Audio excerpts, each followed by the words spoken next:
അസ്സലാമലൈക്കും. ഞാനൊന്നുമില്ലതേ അട്ടപ്പാടി റോഡും കേട്ടോ, മണ്ണാർക്കാട് നിന്ന് അട്ടപ്പാടി പോണ തെങ്കര വഴി ടച്ച് ചെയ്ത് പോണ റോഡുമേലുള്ളത്. ഈ റോഡിൻ്റെ ഒരു അവസ്ഥ എന്ന് പറയുന്നത് അത്രയും ഭയാനകരമാണ്. ഒരു വണ്ടിക്കാരന് ഇതിൽ പോണതിന് 5-6 മാസമായിട്ട് ഈ റോഡ് എന്താ പറയുക, ആകെ മാന്തിട്ട് നസി കുസിയായി കിടക്കുകയാണ്. ഈ കഴിഞ്ഞ വേനലിൽ ഇത് പണി പൂർത്തീകരിക്കേണ്ടതാണ്, അത് ഇപ്പോഴും കഴിഞ്ഞിട്ടില്ല. മഴക്കാലായി. എന്നാണ് ഇവർക്കിത് പണി കഴിച്ചങ്ങാണ്ടത് പൂർത്തീകരിച്ചിട്ട് ഓരോ വണ്ടി വരുന്ന അവസ്ഥയാണിത്. ഇവിടെയുള്ള നാട്ടുകാർക്ക് പറഞ്ഞാൽ ഊരൻ്റെ നെട്ടുമ്പോഴത്തെ എത്ര പീസുണ്ട്, ആ അത്രയും പീസുകൾ ഓരോ ദിവസം ഇളകി കൊണ്ടിരിക്കുകയാണ്. ഈ റോഡിൻ്റെ ഒരു അവസ്ഥയുണ്ട്, അത് എല്ലാം കൊണ്ട് കുറ്റൊക്കെ ചാടി കിടന്ന പോകണം. തോടായി കിടക്കുകയാണ്.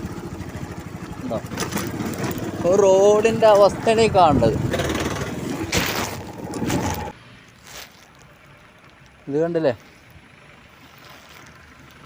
ആ കുണ്ടായി കിടക്കണം ഇവിടെ.